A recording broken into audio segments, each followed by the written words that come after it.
Hello dear student, welcome to Samarpan Pal. तो आज हम लोग पढ़ेंगे कक्षा 12 भौतिकी अध्याय 1। चैप्टर का क्या नाम है? विद्युत आवेश एवं क्षेत्र। ठीक है, तो इंग्लिश में क्या बोलेंगे इसको? इलेक्ट्रिक चार्ज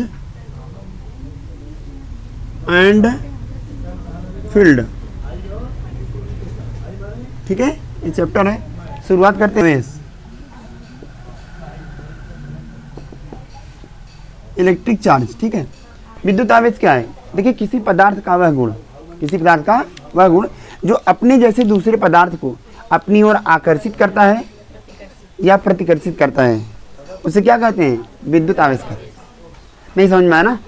मैं कह रहा हूँ यह किसी पदार्थ का एक ऐसा गुण है जो अपने जैसे दूसरे पदार्थ को अपनी ओर आकर्षित करेगा या प्रतिकर्षित करेगा। उदाहरण के लिए समझा देता हूँ। मान लीजिए ये हमारे पास क्या है, एक मार्कर है।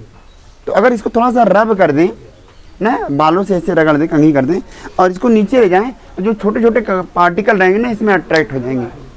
ठीक है, लेकिन आपको ये परिभाषा लिखनी नहीं है। आपको क्या लिखना है? यहाँ पे अपने बोर्ड एग्जामिनेशन में लिखना है कि विद्युत आवेश किसी पदार्थ का वह गुण है। विद्युत आवेश किसी पदार्थ का वह गुण है जो विद्युत प्रभाव के साथ साथ चुंबकीय प्रभाव भी उत्पन्न करता है। ठीक है, जब आवेश स्थिर होता है तो उसके आसपास एक क्षेत्र उत्पन्न हो जाता है जिसको विद्युत क्षेत्र कहते हैं। ठीक है, बोलो। मान लो मेरे पास एक आवेश है, तो इस आवेश के आसपास एक क्षेत्र उत्पन्न हो जाएगा जिसको विद्युत क्षेत्र कहेंगे। यहाँ पर जब कोई दूसरा कण आएगा या दूसरा कोई वस्तु आएगी तो इस पर एक बल का अनुभव होगा। इस वस्तु पर क्या हो जाएगा? एक बल का अनुभव होगा। इसी को बोलेंगे विद्युत प्रभाव। क्या बोलेंगे? विद्युत प्रभाव। समझ में आया कि नहीं आया? एक स्रोत आवेश लीजिए, इसके आसपास क्या हो जाएगा? एक विद्युत क्षेत्र उत्पन्न हो जाएगा। बोलो भाई। और जब यहाँ पे किसी दूसरे कण को लाएंगे, आवेशित कण को या निरावेशित कण को लाएंगे, तो इस पर क्या हो जाएगा? बल का अनुभव होने लगेगा। इस प्रभाव को बोलते हैं विद्युत प्रभाव। समझ में आ गया? एक होता है चुंबकीय प्रभाव। चुंबकीय प्रभाव, चुंबक के आसपास चुंबकीय क्षेत्र उत्पन्न हो जाता है और वहां पर जो प्रभाव देखने को मिलता है उसको बोलते हैं चुंबकीय। ठीक है, तो परिभाषा सबको क्लियर हो गई या लिखना होगा मुझे? विद्युत आवेश किसी पदार्थ का वह गुण है जो विद्युत प्रभाव के साथ साथ चुंबकीय प्रभाव को उत्पन्न करता है। ठीक है, क्लियर है? चलिए, तो इसके बाद अगला डिफिनीशन क्या होगा? हाँ, बताते हैं। महत्वपूर्ण बिंदु इसमें जानेंगे। सबसे पहले जान लीजिए विद्युत आवेश को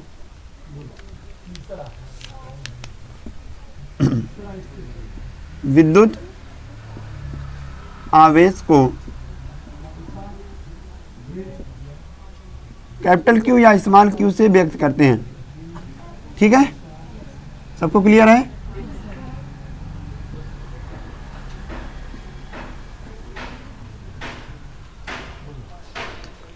अब आगे देखिएगा, विद्युत आवेश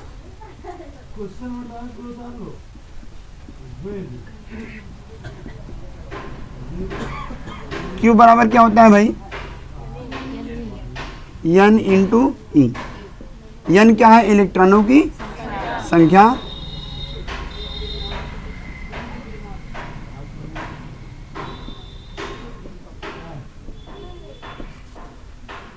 और E है एक इलेक्ट्रॉन पर आवेश। आप जानते होंगे एक इलेक्ट्रॉन पर कितना आवेश होता है भाई? 1.6 × 10⁻⁻19 कूलाम। ठीक है, तो संख्या का कोई मात्रक होता नहीं, इसका मात्रक क्या होता है? कूलाम। तो आवेश का मात्रक भी क्या हो जाएगा? यहाँ लिखेंगे विद्युत आवेश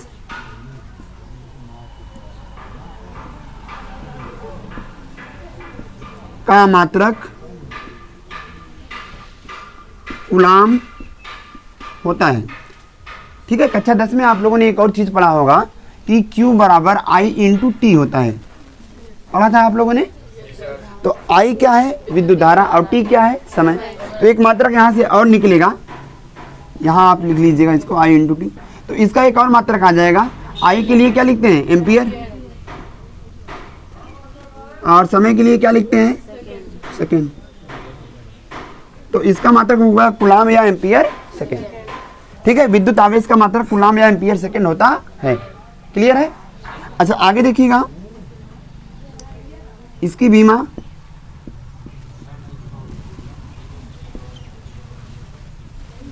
क्या हो जाएगी, देखिए एम्पियर के लिए क्या लिखते हैं, ए, और सेकंड के लिए क्या लिखते हैं, टी। तो इसकी बीमा हो गई एटी। आई होप समझ में आ रहा होगा, कोई दिक्कत नहीं। अच्छा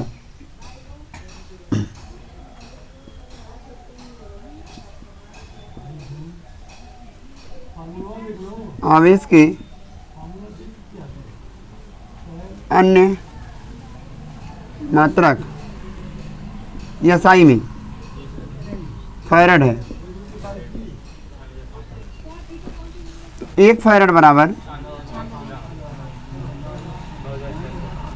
96,500 कूलम। ठीक, दूसरा यहाँ पे हो जाएगा, एक ESU भी होता है। CGS पद्धति में इसका मात्रक ESU होता है। ESU का मतलब हो गया इलेक्ट्रोस्टैटिक यूनिट। ठीक है, तो एक ESU बराबर होता है 3.33 × 10⁻⁻10 कूलाम। ठीक है, आई होप समझ में आ रहा होगा आप लोगों को। कोई डाउट है, फिर से बता दें एक बार। हाँ चलिए एक बार समझ लेते हैं। तो विद्युत आवेश की सबसे पहले परिभाषा पढ़ेंगे। किसी पदार्थ का वह गुण जो विद्युत प्रभाव के साथ साथ चुंबकीय प्रभाव को उत्पन्न करता है विद्युत आवेश कहलाता है। डन। उसके बाद विद्युत आवेश को Q से दिखाते हैं। तो Q बराबर क्या हो जाएगा भाई, N × E, जहाँ पर N इलेक्ट्रॉनों की संख्या है और E एक इलेक्ट्रॉन पर आवेश। फिर आगे बढ़ेंगे तो इसका एक और फार्मूला होता है I × T, जिसको आप क्लास 10th में पढ़ चुके हैं। ठीक है, I क्या है, विद्युत धारा, और T क्या है, समय। विद्युत आवेश का अगर हम मात्रक निकालेंगे तो ये बताइए इसका मात्रक क्या होता है, संख्या का कोई मात्रक नहीं। और यहाँ पर हमारे पास क्या है, इलेक्ट्रॉन। एक इलेक्ट्रॉन पर जो आवेश होता है कूलाम में मापा जाता है, तो इसका मात्रक भी क्या हो गया, कूलाम। ठीक है, यानी सिंपल भाषा में ये एक प्रकार का आवेश ही तो है। तो विद्युत आवेश का मात्रक क्या होता है, एक कूलाम होता है।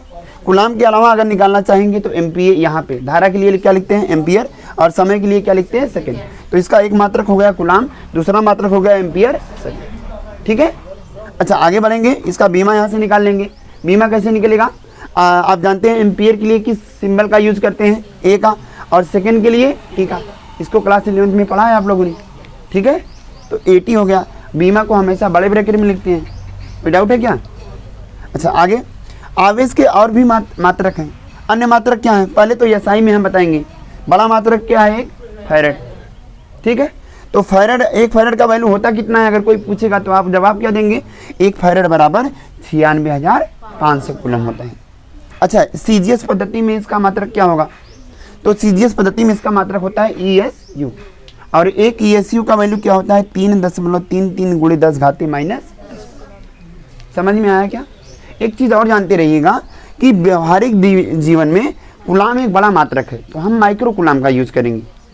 व्यवहारिक जीवन में माइक्रो कूलाम का प्रयोग किया जाता। समझ में आ गया, कोई डाउट नहीं है। एक दो चीजें और बता दे रहे हैं। ठीक है, आवेश कितने प्रकार के होते हैं, बगल में लिख दूं क्या, आवेश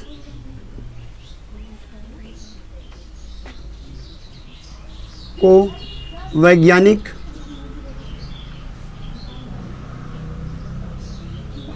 बेंजामिन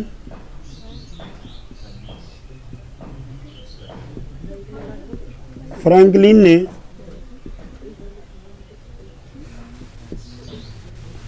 दो भागों में विभाजित किया।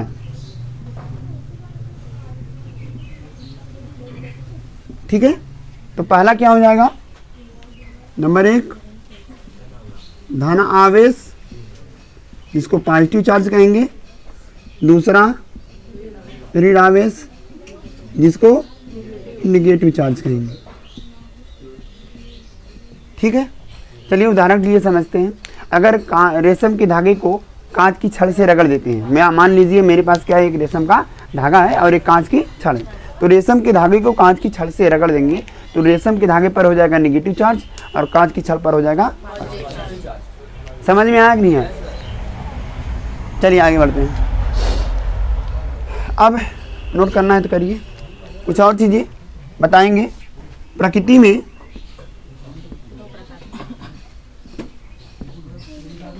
स्वतंत्र अवस्था में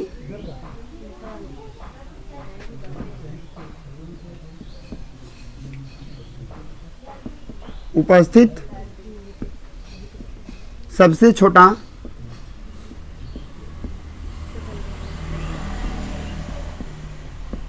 स्वतंत्र आवेश, ये तो है ना यहाँ पर, प्रकृति में स्वतंत्र अवस्था में उपस्थित सबसे छोटा आवेश मुक्त इलेक्ट्रॉन है। मुक्त इलेक्ट्रॉन है। मुक्त इलेक्ट्रॉन क्या होते हैं? जो किसी धातु के पृष्ठ पर, ठीक है, अनियमित गति करते रहते हैं और जैसे ही उनको थोड़ी सी एनर्जी मिलती है तो वो निकल जाते हैं। पालकी पे होके सवार चला रहे या लगाना गाते हुए निकल जाते हैं। ठीक, समझ में आया? कोई बात नहीं। अच्छा, अगला चीज, प्रकृति में बद्ध अवस्था में किससे बद्ध होता है? परमाणु से। ठीक है, परमाणु क्या बोलोगे? नाभिक बोलिए। नाभिक से बद्ध अवस्था में उपस्थित सबसे छोटा आवेश क्वार्क है। क्या है? ठीक है, अब एक क्वार्क जो होता है 1/3 इलेक्ट्रॉन या -2/3 इलेक्ट्रॉन के बराबर होता है। ठीक है, समझ में आया सबको? कोई डाउट नहीं? नोट करना है तो नोट कीजिए, नहीं तो आगे बढ़ते हैं। हाँ तो ठीक है, चलिए ध्यान दीजिएगा। अब इसमें विद्युत आवेश के गुणधर्म पढ़ेंगे हम लोग। तो बच्चों, विद्युत आवेश की 3 गुणधर्म हैं। कितने? 3। बारी बारी से पढ़ें। तो इसमें नंबर 1 आएगा हमारे पास आवेशों का क्वांटीकरण, क्वांटाइजेशन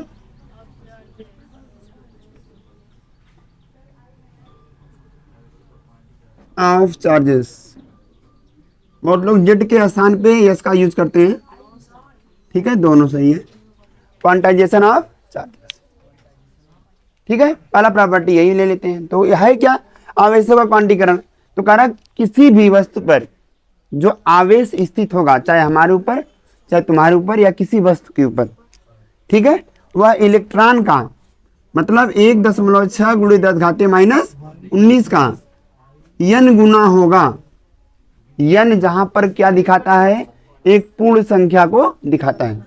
पूर्ण संख्या की शुरुआत होती है n बराबर 0, 1, 2 ऐसे डॉट डॉट डॉट, आगे लगता है प्लस माइनस। क्या लगता है? तो अब अगर इस नियम को हम लिखें, हिंदी में पूरा स्टेटमेंट लिखना होगा। किसी भी वस्तु पर जो आवेश स्थित होता है वह n इलेक्ट्रॉन के पूर्ण गुणज के रूप में होता है। इसका मतलब इलेक्ट्रॉन का या तो 1 गुना होगा या 0 गुना होगा या 3 गुना होगा या 4 गुना होगा। कभी भी फ्रैक्शन के रूप में अर्थात भिन्न के रूप में नहीं होगा। मतलब 4/5 गुना नहीं होगा, 8/9 गुना नहीं होगा। ये सब चीजें क्लियर है? समझ में आ रही कि नहीं? तगड़ी धारी बताओ भाई। देखो स्माइल दिख रही नहीं तुमको हमारी। तो लिख लेते हैं इसको। किसी भी वस्तु पर संचित आवेश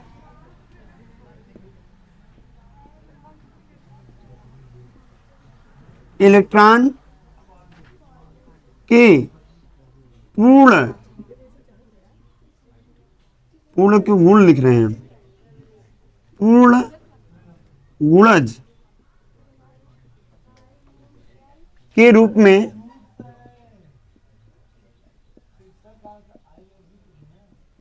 होता है। इसका मतलब जो होगा, आवेश मान लीजिए किसी वस्तु पर स्मॉल क्यू या कैपिटल क्यू से दिखाएं तो ये आएगा प्लस माइनस एन ई, और एन आप जानते हैं इलेक्ट्रॉनों की संख्या है, और यहाँ पर एन दिखाएगा एक पूर्ण संख्या। ठीक है, आई होप सबको समझ में आ गया होगा। बोलो आया। चलिए, ये पहला था, सबको समझ में आ गया होगा तो अच्छी बात है। मैं दूसरा क्वेश्चन करने जा रहा, मतलब दूसरा प्रॉपर्टी बताने जा रहा। तो दूसरी प्रॉपर्टी क्या है भाई, आवेशों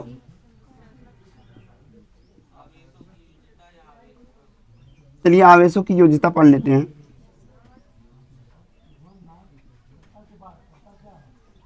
एडिटिविटी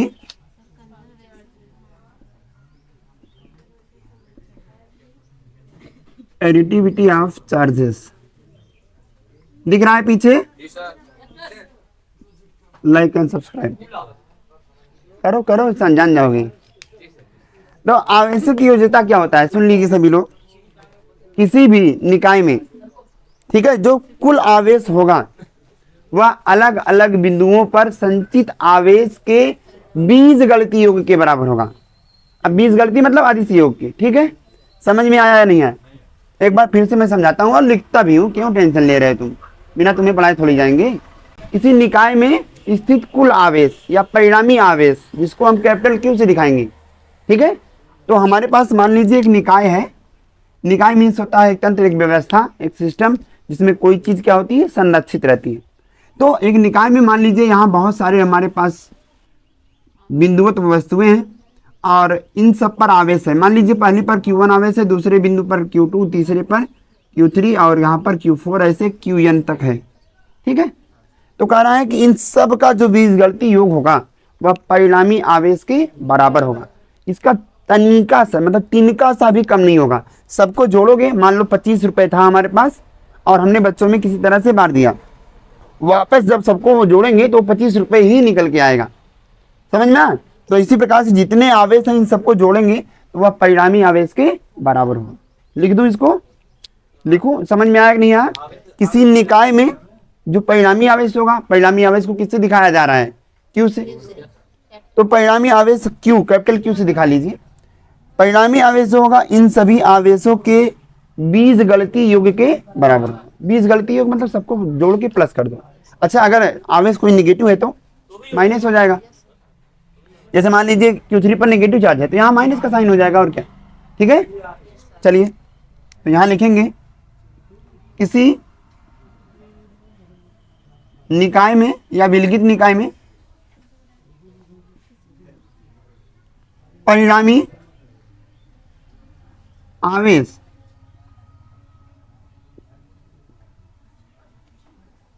अलग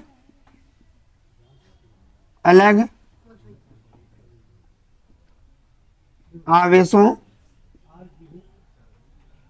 के बीजगणितीय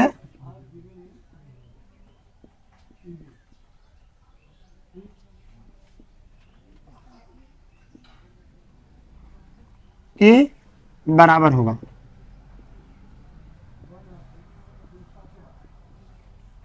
ठीक है, समझ में आ गया? मैंने क्या कहा, मान लीजिए अलग अलग यहाँ पे हमारे पास बहुत सारे बिंदुवत वस्तुएं हैं, ये हैं, ये हैं, ये हैं। तो इन सभी वस्तुओं का अगर आवेश हम निकाल लेंगे ना तो वह परिणामी आवेश के बराबर होगा। तो यहाँ अगर मैं कहना चाहूँ तो मान लो इसके पहले Qn के पहले कौन सा आवेश रहा होगा, Qn माइनस। ठीक, तो अब अगर मैं इसको स्टेटमेंट में या गलती भाषा में लिखना चाहूँ तो कैसे लिखेंगे? मैं लिखूंगा परिणामी आवेश को किससे दिखा रहे हैं, Q से। Q बराबर क्या हो जाएगा, Q1 प्लस Q2, बोलना, प्लस Q3 और लास्ट में रहेगा हमारे पास। आया सबको समझ में? कोई डाउट है? नोट करना चाहेंगे उधर मिटा दें। ठीक है, हो गया, तीसरा पढ़ लें तब उसके बाद रोकते हैं।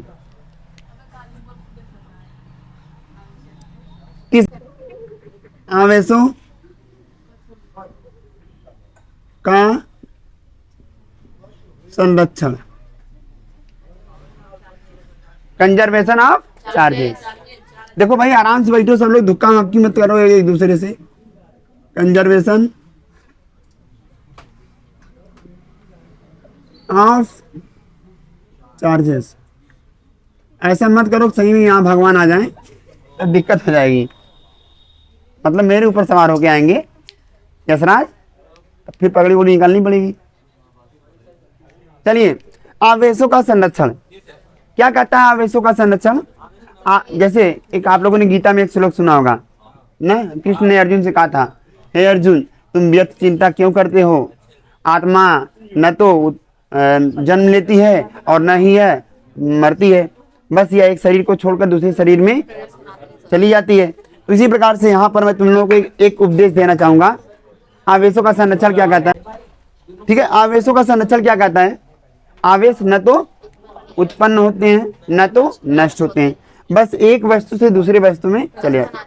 जैसे एक आग झापड़ हम किसी को मार दें, मेरा गुस्सा उसके अंदर ट्रांसफर हो गया, मेरा गुस्सा ठंडा हो जाएगा लेकिन सामने वाला गुस्सा आ जाएगा, मारते ना कैसे मारे नहीं ना, ठीक है आया।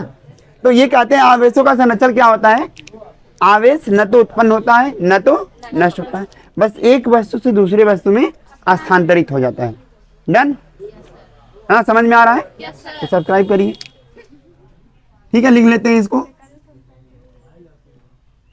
आवेश न तो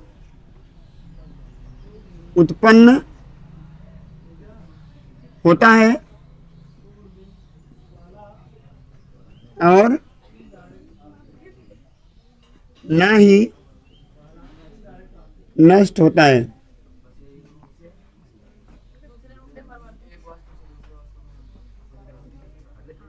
इसे केवल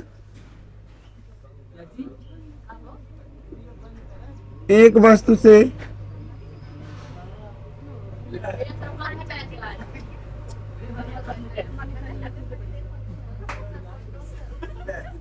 यार हंसो मत, हंसो, मजाक कर रहे हैं।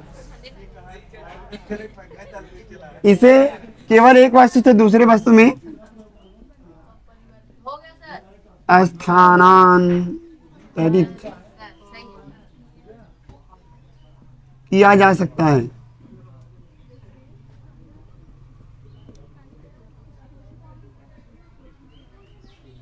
ठीक है, अभी तक अगर आप लोगों को वीडियो समझ में आ रहा है तो वीडियो को लाइक कर लीजिए, शेयर कर लीजिए, चैनल को सब्सक्राइब कर लीजिए। चलिए नोट करिए,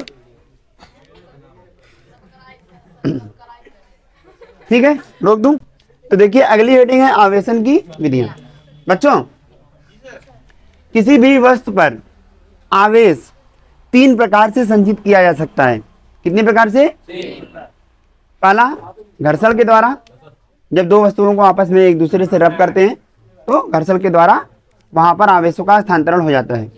दूसरा होता है चालन के द्वारा, एक बैटरी ले लीजिए, यहाँ पे एक बल्ब ले लीजिए और तार से इसको जोड़ दीजिए, तो यहाँ से आवेश का स्थानांतरण बैटरी से किस में हो जाता है? बल्ब में। ठीक है, ये दूसरा तरीका हो गया। और तीसरा हो जाएगा प्रेरण के द्वारा। वाईफाई का जो यहाँ पे कॉन्सेप्ट है वो हमारा प्रेरण द्वारा आवेशन पर स्थानांतरित है। ठीक है, आजकल देख रहे हैं आप लोग वाईफाई चार्जर आता है, वहां लगाइए, उसमें केबल हल्का सा रहता है निकला, और फिर वहां पे एक जगह मोबाइल रख दीजिए, उसका एक ट्राईपैड का लीजिए या रखने वाला एक थोड़ा सा होता है कुछ, हाँ स्टैंड होता है, उस पर रख देते हैं, चार्ज होने लगता है ना। स्मार्ट वॉच में ऐसा अब तो लॉन्च हो गया है। चलिए आवेशन की विधियां तो बारी बारी से पढ़ते हैं। इसमें 3 विधियां हैं। नंबर 1 हम लोग पढ़ेंगे घर्षण द्वारा,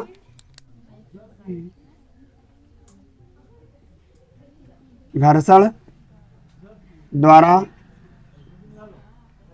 आवेशन। ठीक है, आवेशन मतलब होता है आवेश का स्थानांतरण। ठीक है, नो तुम्हारा नाम ले लिया मैंने वीडियो में। हाँ, तो यहां लिखेंगे चार्जिंग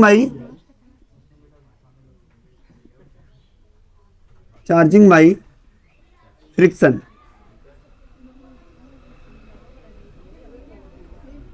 ठीक है, तो क्या होगा? आवेशन की वह विधि जिसमें आवेशों का स्थानांतरण आवेशों का स्थानांतरण घर्षण के द्वारा होता है, घर्षण द्वारा आवेशन कहलाता। फिर से बोल देता हूँ, बोल दूं एक बार या लिख दूं? आवेशन की वह विधि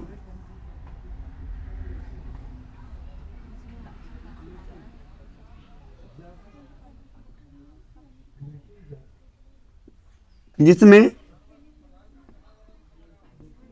आवेशों का स्थानांतरण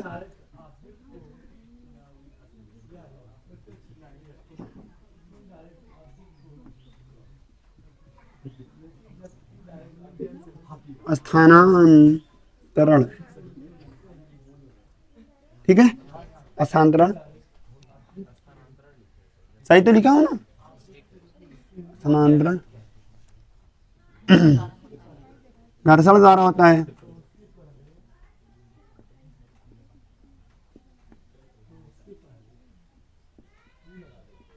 घर्षण द्वारा आवेशन कहलाता है। आई होप सबको समझ में आया होगा, बोलो।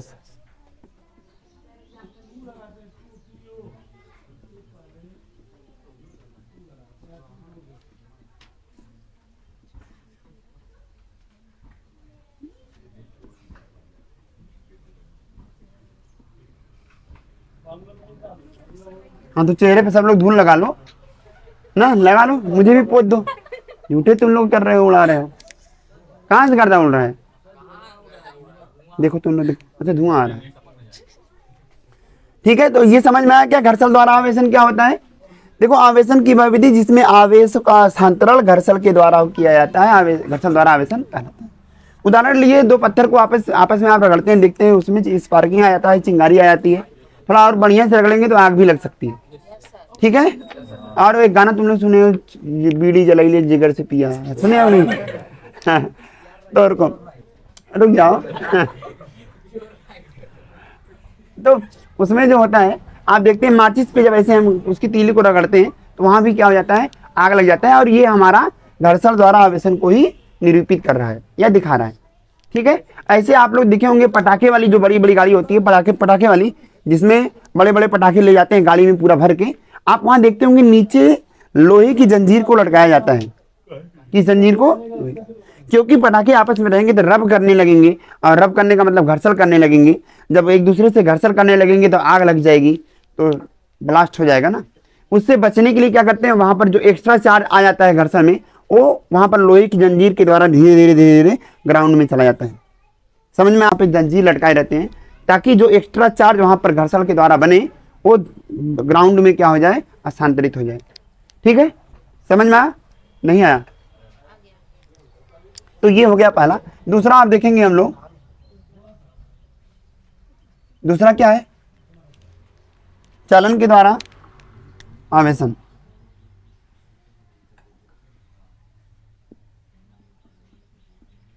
चालन द्वारा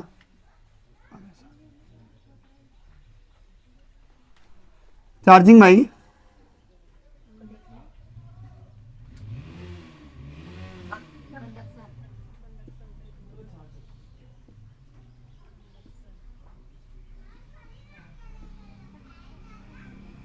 चार्जिंग भाई चालू है ना, ठीक है। तो चालन के द्वारा आवेशन को क्या कहेंगे भाई? देखिए ये क्या होता है चालन द्वारा आवेशन, तो समझ लीजिए एक बार। आवेशन की वह विधि जिसमें आवेशों का स्थानांतरण, यहाँ किससे होगा था? घर्षण। यहाँ क्या होगा? चालन। चालन न कहना चाहें तो कह सकते हैं संयोजन तार द्वारा। क्या बोलेंगे? तो आवेशन की वह विधि जिसमें आवेशों का स्थानांतरण संयोजन तार के द्वारा किया जाता है, चालन द्वारा आवेशन कहलाता। नहीं आया? सबको आया? लिख दिया जाए? डन? आया नहीं तो सब्सक्राइब। तो यहां लिख लेते हैं आवेशन की वह विधि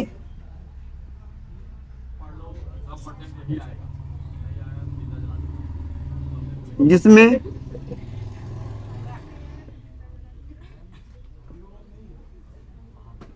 यहां देखो आवेशों रहेगा, आवेशों का स्थानांतरण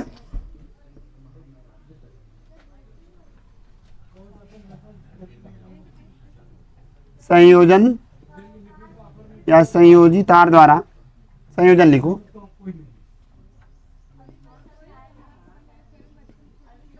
द्वारा होता है चालन द्वारा आवेशन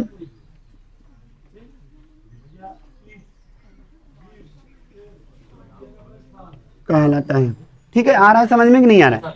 पक्का कोई दिक्कत नहीं हो रही है? अच्छा, उदाहरण आप बहुत सारे दे सकते हैं। मान लीजिए हमारे पास एक बैटरी ले लीजिए, कोई भी बैटरी ले लीजिए, सुस से ले लीजिए, कैडमियम ले लीजिए, डेनियम से ले लीजिए, छोटी छोटी बैटरी होती है ना, वहां से आप एक छोटे से बल्ब को ले लीजिए और किसी तार के द्वारा जोड़ दीजिए, तो देखेंगे आप बैटरी से जो आवेश का हस्तांतरण होगा, आप देख तो नहीं पाएंगे बट आप महसूस कर पाएंगे कि आवेश का हस्तांतरण जो है वो बैटरी से किस में हो रहा है, इस बल्ब में हो रहा है। ठीक है, तो ये हमारा जो कॉन्सेप्ट होगा, वहां पे जो चार्ज का ट्रांसफॉर्मेशन हो रहा है वह किसके द्वारा हो रहा है, चालन के द्वारा। समझ में आया? यहाँ बल्ब जो आपका जल रहा है लाइट से आके, ये भी चालन के द्वारा आवेशन है।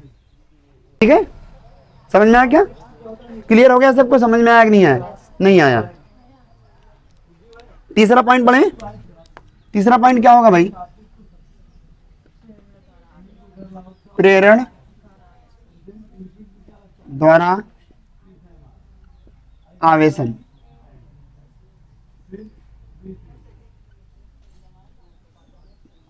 चार्जिंग भाई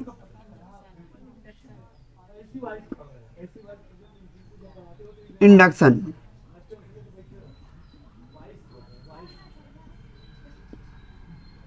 चार्जिंग भाई, तो चार्जिंग भाई इंडक्शन क्या होता है? सुनिए, अगर हम एक वस्तु को दूसरे वस्तु के पास, या एक वस्तु का आवेश दूसरे वस्तु से, दूसरे वस्तु में, एक वस्तु का आवेश दूसरे वस्तु में बिना उनको संपर्क में लाए या बिना एक दूसरे संपर्क कराए कर दे, तो इस विधि को बोलते हैं प्रेरण द्वारा आवेश।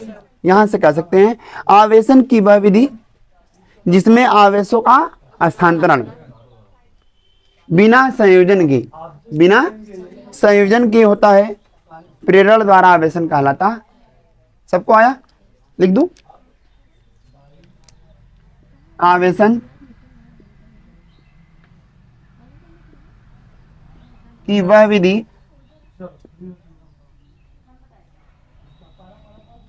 जिसमें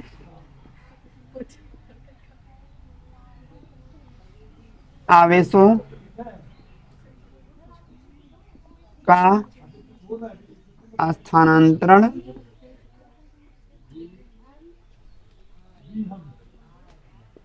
बिना संपर्क में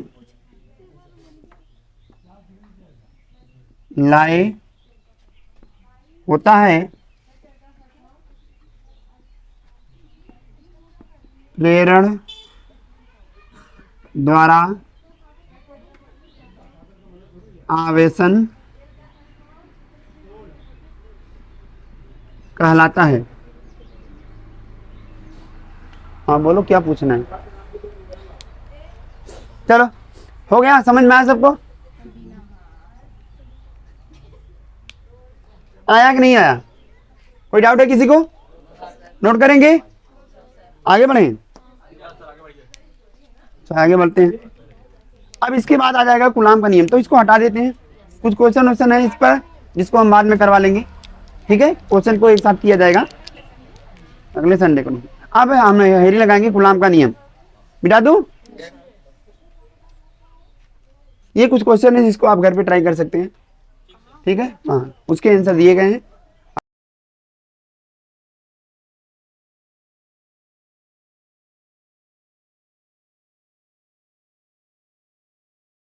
अगली हेडिंग है कूलाम का नियम।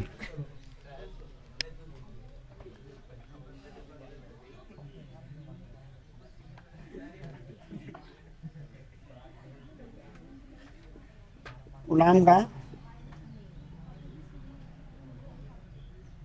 ठीक है, देखिए ये एक इम्पॉर्टेंट टॉपिक है, तो कैसे इसको जानना है हम लोगों को, सुन लीजिए ध्यान से। आप लोग न्यूटन का गुरुत्वाकर्षण नियम पढ़े हैं। अगर आपने उसको पढ़ा है तो उसी से मिलता जुलता ये नियम है। गुरुत्वाकर्षण नियम दो पिंडों के बीच लगता था। ठीक है, और ये दो आवेशित वस्तुओं के बीच लगेगा। रहेंगी दोनों वस्तुएं, वहां पर उनके द्रव्यमानों पर लगता था और यहाँ पर आवेशों पर। ठीक है, और दूरी तो दोनों में सेम ही है, वहां भी दूरी रहता था, यहाँ भी दूरी रहता था। तो आइए हम लोग कूलाम की नियम क्या है इसको देखते हैं। अब पहले मैं स्टेटमेंट बोल रहा हूँ, आप लोग सुनिए, फिर उसके बाद इसको समझिए। ठीक है, स्टेटमेंट मैं यहाँ पे लिख रहा हूँ, देख लीजिएगा। किन्हीं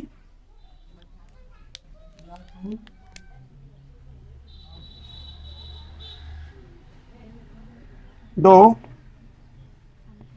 स्थिर एवं बिंदुवत आवेशों के बीच लगने वाला वैद्युत बल, या इसको एक और नाम से जानते हैं, नेहा क्या नाम से जानते हैं? कूलाम। तो किन्हीं दो स्थिर आवेशों के बीच लगने वाला वैद्युत बल। अब ये होता क्या है, देखो, जब दो आवेश एक दूसरे के संपर्क में लाते हैं तो वे एक दूसरे पर एक बल लगाते हैं। यह बल आकर्षण बल या प्रतिकर्षण बल होता है और इसी बल को बोलते हैं वैद्युत बल। इसका दूसरा नाम है कूलाम बल। समझ में आया कि नहीं आया? थोड़ा यहाँ समझ लीजिए। मान लीजिए मेरे पास एक पॉजिटिव चार्ज है प्लस क्यू, एक दूसरा है माइनस क्यू। तो जब इनको एक दूसरे के संपर्क में लाएंगे तो इनके बीच एक बल लगेगा। इस बल को बोलेंगे वैद्युत बल, इलेक्ट्रिक फोर्स, या इसे दिखाते हैं, इसी को कूलाम बल भी कहते हैं। अब यह दोनों विपरीत प्रकृति के हैं, इनके बीच आकर्षण बल लगेगा। या ये जो हमारा वैद्युत बल लग रहा है ये किस प्रकृति का होगा? आकर्षी प्रकृति क्या आ जाएगी इसकी? आकर्षी। लेकिन अगर यही मान लीजिए, और मैं आप लोगों को बता रहा था क्या? वैद्युत बल बता रहा था। वैद्युत बल क्या होता है, जिसको कूलाम बल के नाम से भी जानते हैं। तो देखिए, अगर मेरे पास एक पॉजिटिव चार्ज है और दूसरा नेगेटिव चार्ज है, तो एक पॉजिटिव एक नेगेटिव चार्ज, मतलब दो आवेशित वस्तुओं को एक दूसरे के संपर्क में लाते हैं तो उनके बीच एक बल काम करने लगता है। इस बल को बोलते हैं वैद्युत बल। दूसरा नाम इसका क्या है? कूलाम बल। क्या नाम है? समझ में आ रहा है? सब्सक्राइब नहीं करवाएंगे। तो मान लीजिए हमारे पास एक पॉजिटिव चार्ज है और एक नेगेटिव चार्ज है, इन दोनों को एक दूसरे के संपर्क में लाएंगे। ठीक है, तो इन पर क्या लगेगा? ठीक है, सुनो।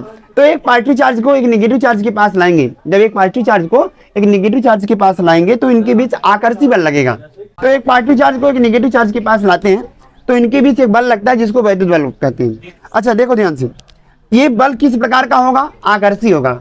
जब एक प्लस एक माइनस आपस में एक दूसरे के संपर्क में लाते हैं तो आकर्षी बल लगता है। प्लस प्लस में प्रतिकर्षी, माइनस माइनस में भी। समझ में आया कि नहीं आया? कंफर्म हुआ? समझ लो। चलो आगे बढ़ जाते हैं। समझ में आ गया होगा मेरे ख्याल से। वापस हरा देते हैं इसको। अच्छा, यहाँ पे मान लो एक पॉजिटिव चार्ज है, हेलो, और यहाँ पर कोई चार्ज नहीं है, जीरो चार्ज है। अब इनके बीच क्या होगा? आकर्षण। यानी कैसा बल काम करेगा? आकर्षण। कमजोर लोगों को लोग मार के पहले गिरा देते हैं। अच्छा, मान लो मेरे पास नेगेटिव चार्ज है और यहाँ पर कोई चार्ज नहीं है, अब कैसा बल लगेगा? अब भी आकर्षी बल काम करेगा। समझ में आ गया? बोलो भाई। अब इस पर एक क्वेश्चन वहां पे दिया जा रहा है, देखिए इसको आप लोग कर लीजिएगा। ठीक है, या कहिए तो मैं करा दूं इस क्वेश्चन को, बहुत इंपॉर्टेंट क्वेश्चन है। ठीक है, चलिए। किन्हीं दो स्थिर व बिंदुवत आवेशों के बीच जो लगने वाला वैद्युत बल है वह उन आवेशों के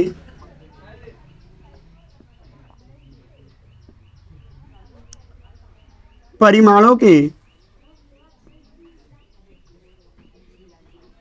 गुणनफल के अनुक्रमानुपाती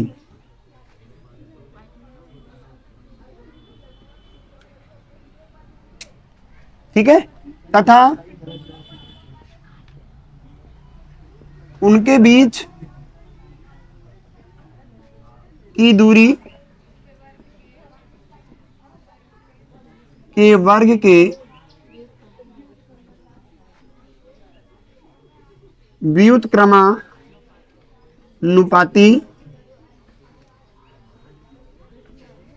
होता है। ठीक है, समझ लीजिए इसको ध्यान से। अब इसको हम स्टेटमेंट में दिखाएंगे और यहाँ पे थोड़ा कोशिश करेंगे आप लोगों को विजुअल करा लें, आप लोगों को दिखा सकें कि क्या कहा मैंने। मान लीजिए हमारे पास दो आवेश हैं, पहली वस्तु पर जो आवेश है उसको हम Q1 मान रहे हैं, दूसरी वस्तु पर जो आवेश है उसको Q2 मान रहे हैं।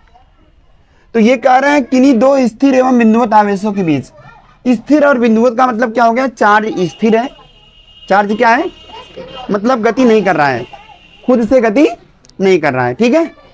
अच्छा, दूसरा बिंदुवत है, बिंदुवत मतलब अगर इसका व्यास, मान लो पहले गोले का व्यास जो है हमने मान लिया D1, व्यास को किससे दिखाते हैं, D, तो पहले का व्यास D1 है और दूसरे का व्यास D2, तो अगर इन दोनों का योग करेंगे तो वह उनके बीच की दूरी से बहुत ज़्यादा छोटा होगा, तब हम मानेंगे कि आवेश जो हैं वह बिंदुवत हैं। कैसे हैं, मेरी बात समझ में आई कि नहीं आई। कब कहेंगे आवेश बिंदुवत हैं, जब उनके बीच की दूरी, मान लीजिए बीच की दूरी कितनी है r, तो आवेशों के बीच की जो दूरी है वह उनके व्यासों के योग से बहुत ज़्यादा बड़ा है, तब आप मानेंगे कि आवेश क्या है, हमारे बिंदुवत है। समझ में आया सबको, बोलो भाई। तो अब चलते हैं, इसको हटा दें या थोड़ी देर के लिए रहने देते हैं अभी, किन्हीं दो स्थिर व बिंदुवत आवेशों के बीच। तो देखिए मेरे पास स्थिर और बिंदुवत आवेश हैं दो, नाम है Q1 और नहीं, नाम है A और B, जिन पर क्रमशः Q1 और Q2 चार्ज हैं।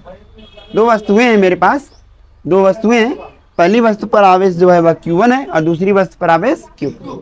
समझ में आ रहा है, ओके।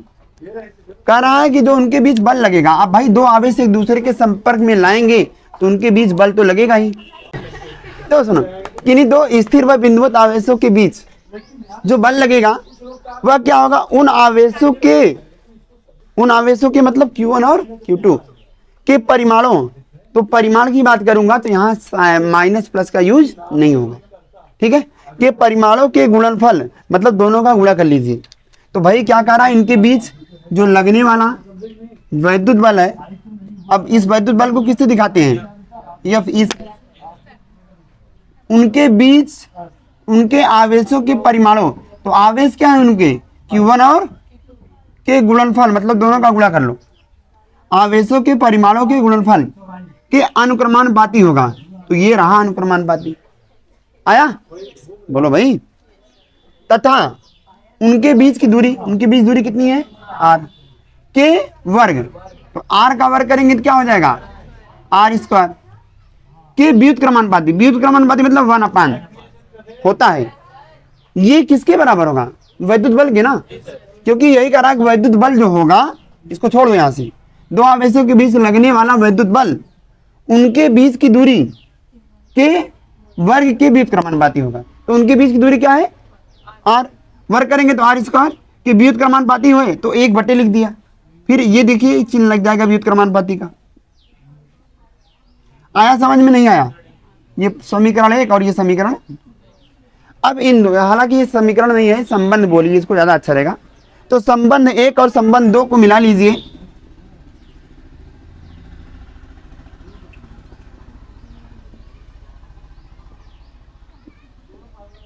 इन दोनों को मिलाएंगे तो Fe, यहां अनुक्रमानुपाती का साइन लगेगा, ऊपर क्या है भाई Q1 Q2 और नीचे क्या है r स्क्वायर। अनुक्रमानुपाती का चिन्ह हटाएंगे तो क्या आएगा, अगर जरूरी काम है तो उठा लीजिए, नहीं तो कोई नाराज हो जाएगा ना।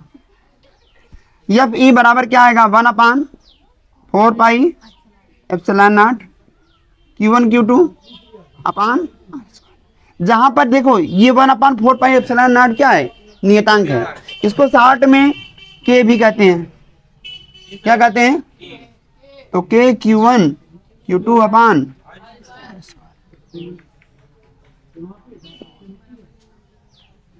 जहां 1/4 पाई एप्सिलॉन नॉट बराबर K, और इसको बोलते हैं समानुपाती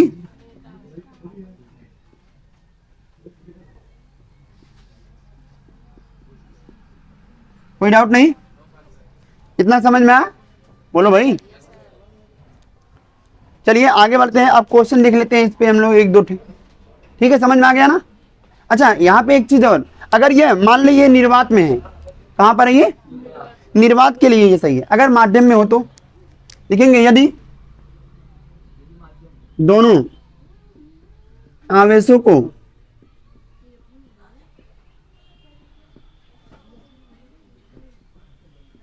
किसी के परावर्तांक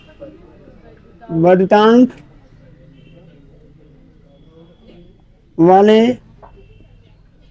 माध्यम में रख दें तो सेम चीज भाई, यहां पर आवेश क्या है Q1 और यहां पर क्या है Q2, दूरी कितनी है R। बस यहां पर एक चीज हो गया है कि इन सबको एक हमने माध्यम में रख दिया, ठीक है, एक परावर्तांक में हमने इसको ऐसे रख दिया। इसका परावर्तांक कितना है कि, तो देखो यहां पर Fe बराबर क्या हो जाएगा 1/4πε0। यहां पर कैपिटल के बढ़ जाएगा, ठीक है, यहाँ स्मॉल के होता है, ये समानुपाती नियतांक कहलाता है, और जो कैपिटल के हमने लिखा है उसको परावर्तांक कहते हैं, किसका? माध्यम का। फिर बाकी चीजें वही रहेंगी Q1 Q2 अपान R, ठीक है, ये हो जाएगा फार्मूला। और अगर इसको आप लिखना चाहोगे स्मॉल की बट्टे कैपिटल के वाला करके,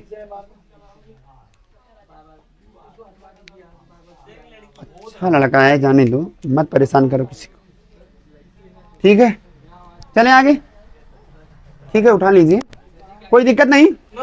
अच्छा आगे बढ़े, क्वेश्चन करते हैं, इस पे एक क्वेश्चन कर लिया जाए। आइए देख लीजिए, हमारे पास दो आवेश है 5 कूलाम और 15 कूलाम, एक दूसरे से 10 सेंटीमीटर की दूरी पर रखे गए हैं। तो वैद्युत बल की मुझे गणना करना है। तो क्या कहेंगे, Q1 बराबर कितना है 5 कूलाम, Q2 बराबर 15 कूलाम। फिर से दोहराना हो तो मिटा के फिर से बता दूं, यह आ गया है। R बराबर 10 सेंटीमीटर है, इसको मीटर में चेंज करने के लिए हमने 100 का भाग दे दिया, बराबर कितना आएगा 0.1 मीटर। अब देखिए वैद्युत बल का फार्मूला लगा दिया हमने, तो क्या आएगा 1/4πε0 Q1 Q2 अपान R²। ये भी उतर गया, नया ध्यान दो, इतने का वैल्यू न गुणित घाते न होता है। Q1 का वैल्यू 5, Q2 का वैल्यू 15 और R का वैल्यू 0.1, स्क्वायर है तो स्क्वायर लगा लिया। फिर क्या किया, यहाँ हमने गुणा कर लिया, 5 का गुणा 9 में 45 हो गया, गुणे 15 हो गया, 10 घाते 9 लिख दिया। नीचे क्या आएगा 0.1 का 2 बार गुणा करेंगे 0.01 आएगा। 2 अंक पे दशमलव है, हटेगा तो यहाँ 2 घात बढ़ जाएगी। अब इसका इसमें गुणा कर दिया जो कि 675 देगा, गुणे 10 घाते कितना हो गया यहाँ पर 11। अगर दशमलव को इधर खिसकाना चाहें कितने अंक 2 अंक, तो इसी घात क्या हो जाएगा 2 बढ़ जाएगा, ठीक है। 9 कितना हो गया 13 आया। चलिए अगला क्वेश्चन करते हैं। बेटा एक दूसरे से कुछ दूरी पर स्थित हैं, यदि उनके बीच कितना बल लग रहा है भाई,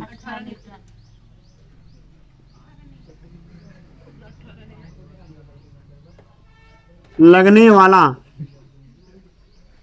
वैद्युत बल 18 न्यूटन हो, तो आवेशों के बीच की दूरी ज्ञात कीजिए, ठीक। चलिए अब ध्यान से देखिएगा, 2 आवेश हैं हमारे पास, तो हम यहां बना लेते हैं फिगर में। ये मान लीजिए एक आवेश है, इस पर 5 माइक्रोकूलाम का आवेश है, और यहाँ पर एक दूसरा आवेश है, इस पर 3 माइक्रोकूलाम का आवेश है। इनके बीच की दूरी नहीं ज्ञात है, तो मान लेते हैं इनके बीच की दूरी कितनी होगी R मान लिए, ठीक है। क्या क्या दिया है जरा ध्यान दीजिए। हमारे पास दिया गया है पहला आवेश Q1 बराबर 5 माइक्रोकूलाम, माइक्रो का मतलब क्या होता है 10 घाते -6 कूलाम हो गया। Q2 का वैल्यू 3 माइक्रोकूलाम, इसका मतलब 3 गुणे 10 घाते -6 कूलाम। और वैद्युत बल भी दिया है Fe बराबर 18 न्यूटन। हमसे पूछ रहा है बीच की दूरी, बीच की दूरी R का वैल्यू पूछ रहा है, ठीक है। कूलाम का नियम लगाते हैं, तो यहाँ लिखेंगे कूलाम के नियम से भाई देखो एफ ई बराबर होता है 1/4 pi epsilon not Q1 Q2 अपान। अब बताइए एफ ई का वैल्यू कितना है 18 और इतने का वैल्यू क्या होता है 9 गुणे 10 घाते 9 गुणे Q1 मतलब पहला आवेश 5 गुणे 10 घाते -6 Q2 मतलब दूसरा आवेश 3 गुणे 10 घाते माइनस और बटे में क्या रहेगा। देखो भाई आर स्क्वायर का वैल्यू निकालना है, ध्यान देंगे सब लोग। तो ये उस पर जाएगा और ये 18 इस पर आ जाएगा। तो मेरे पास हो जाएगा आर स्क्वायर बराबर, यहाँ देखो सभी अंक को एक साथ कर लेंगे गुणा करने वाले, ध्यान नहीं देंगे बाद में उतर जाएगा ना, उतरेगा बाद में। तो यहाँ आएगा 9 गुणे दूसरा क्या आएगा बताइए 5, तीसरा क्या आएगा 3, 5 गुणे 9 गुणे 3 गुणे अब 10 की घातों को एक साथ करेंगे तो -6 कितना होगा, ये दोनों जुड़ जाएंगे -12। तो 9 -12 करेंगे, 9 में से 12 गया तो -3, ठीक है। बट्टी में क्या रहेगा भाई, ये 18 गुणे में था, इधर आया बट्टी में। तो चलिए काट लीजिए, 9 का 9 9 दूनी 18, ये 5 थी आई 15 हो गया। 15 में किसका भाग देना है मुझे 2 का, और गुणे 10 घाते कितना है -3। ये किसका वैल्यू है आर स्क्वायर का। भाग देने पर ये कितना आएगा 7.5 गुणे 10 घाते कितना हो गया -3। जब भी हम किसी संख्या का वर्ग निकालते हैं, जब भी किसी घातांकी संख्या का वर्ग निकालते हैं तो आपको एक चीज ध्यान रखनी पड़ती है कि इसकी घात 2 हो 4 हो 6 हो, सम संख्या होना चाहिए। क्या होना चाहिए, विषम संख्या नहीं होना चाहिए। तो आप क्या करेंगे, दशमलव को या तो इधर खिसका लेंगे मतलब दाईं तरफ, या दशमलव को इधर खिसका लेंगे बाईं तरफ। मैं इधर खिसका रहा हूँ, ठीक है।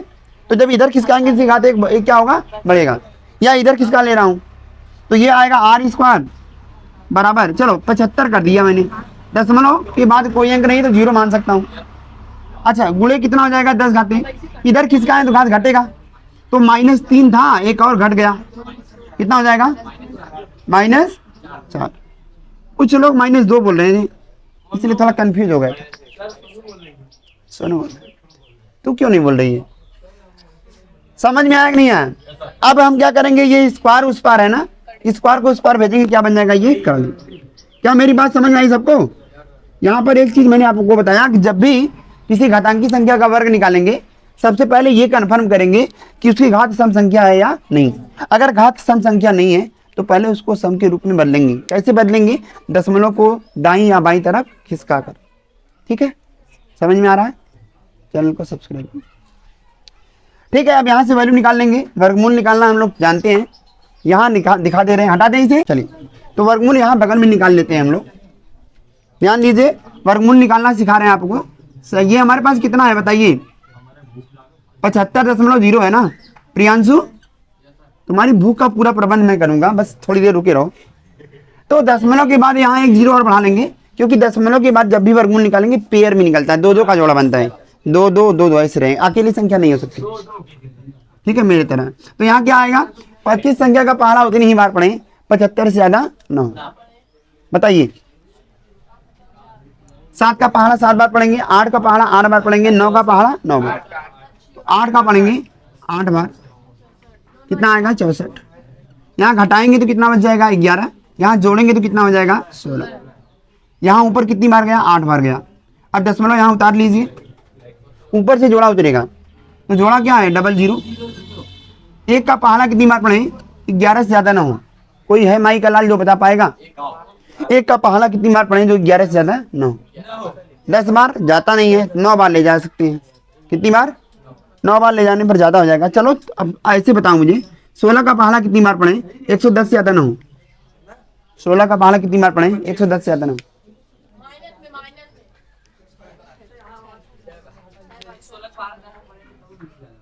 तो 6 बार ले जाइए, 6 छक्का 36, हाथ लगा 3, फिर 16 छक्का 96 और 3 था हासिल 99। घटा लीजिए कितना आएगा, यहाँ पर 4 बचेगा, बोलिए हाँ या ना। यहाँ कितना आएगा 0, यहाँ पर 1, यहाँ पे इसको जोड़ेंगे तो 166 में 6 जोड़ेंगे 172 हो जाएगा। ठीक है, और अगर ले जाना चाहें तो यहाँ डबल जीरो बढ़ा के आप उतार सकते हैं, कम से कम 2 अंकों तक ले जाते हैं। कितने अंकों तक? 2। तो मैंने 6 उतार लिया। अब सुनिए 17 का पहाड़ा कितनी बार पढ़ूं? 17 का पहाड़ा कितनी बार पढ़ूं कि 104 से ज्यादा ना हो। 17 छक्का 102, तो 6 बार ट्राई करते हैं, देखें क्या होता है। 6 छक्का 36, 6 दूनी 12, 12 और 3 15 के 5, फिर 17 छक्का 102 और एक हासिल है, कितना आएगा? अब छोड़ दीजिए, यहाँ घटा के ये हमारे पास 4, यहाँ पर कितना आएगा? 4, यहाँ क्या आएगा? 0 0, बस हो गया। ठीक है, कितनी बार गया भाई? 8.66। तो अगर इसका वर्गमूल आपने निकाला तो ये आ गया 8.66 गुणे 10 घाते, इसमें से आधा बाहर आएगा, तो 10 घाते -4 में से आधा बाहर आएगा, 10 घाते माइनस मीटर। ठीक है, यही आपका आंसर है और आशा करता हूं आपको ये समझ में आया होगा। नहीं आया तो एक बार दोहरा दूंगा मैं। दोहरा दूं ना बच्चा? दोहरा दूं? नोट करिए।